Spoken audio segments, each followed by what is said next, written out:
Je vous remercie. Nous passons à la question de Monsieur Loïc Prudhomme à Madame la ministre des Solidarités et de la Santé. Monsieur Prudhomme, vous avez la parole. Merci Monsieur le Président, Madame la ministre des Solidarités et de la Santé.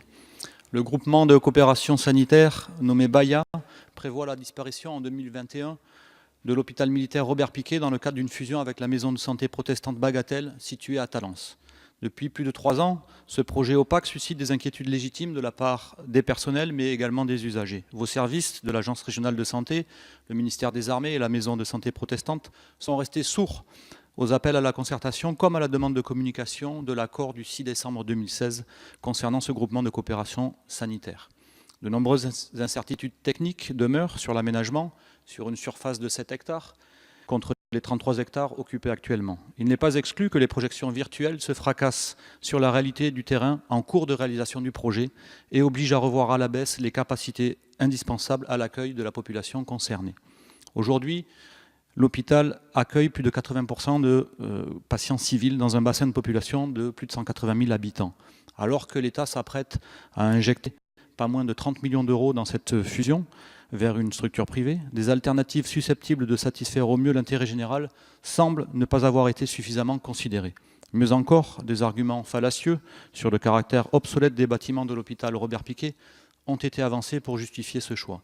Ils sont réfutés par les personnels civils et militaires qui travaillaient sur place. J'ai bien reçu, Madame la Ministre, et je vous en remercie, votre courrier du 6 décembre, votre réponse visant à me rassurer sur l'offre publique de soins et notamment le maintien du secteur 1 déjà bien écorné. Mais, faute d'arguments, le doute est permis devant le désengagement de votre ministère sur toute l'agglomération bordelaise et le basculement de la santé publique vers des structures privées.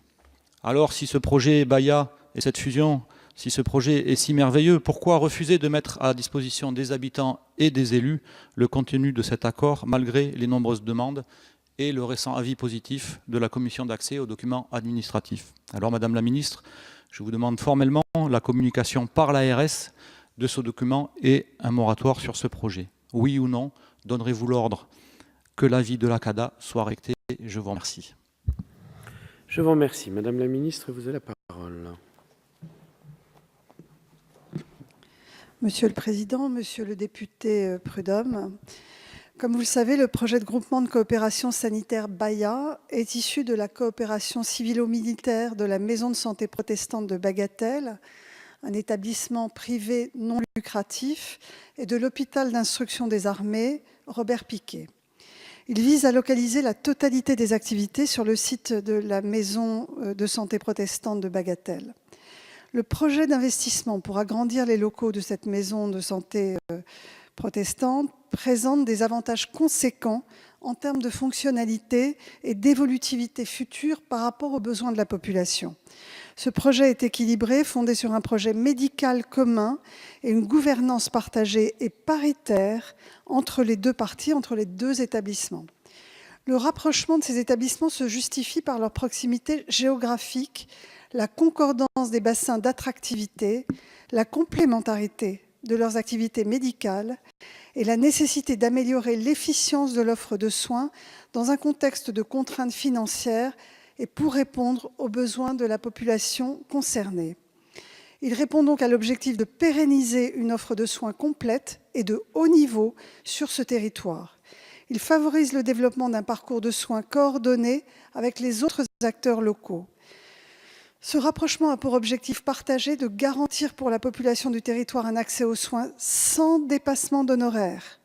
Cela est clairement énoncé dans le protocole d'accord signé en 2016.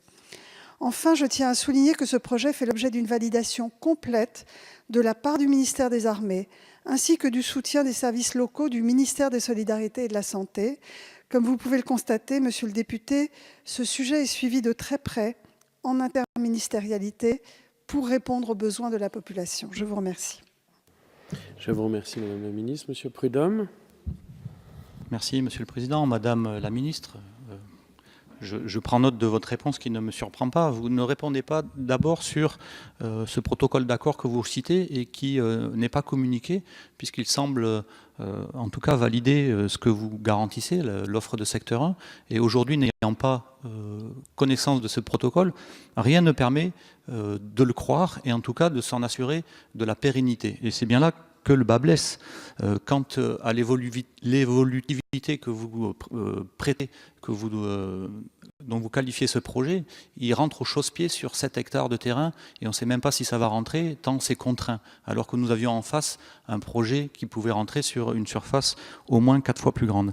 Ensuite, la question qui se pose, c'est que vous engagez plusieurs dizaines de millions d'argent public sur ce projet pour participer à l'extension du patrimoine immobilier d'une structure privée. Alors, comprenez que ça interroge les contribuables et le député que je suis. Au moment où on nous demande à chacun d'entre nous de justifier en toute transparence l'argent public que nous utilisons, il serait de bonne loi que les ministères en fassent de même et justifient des millions d'euros qu'ils engagent sur des opérations comme celle-ci, millions d'euros d'argent public donc pour ce patrimoine immobilier qui ne reviendra pas à la communauté nationale à l'issue de ce projet.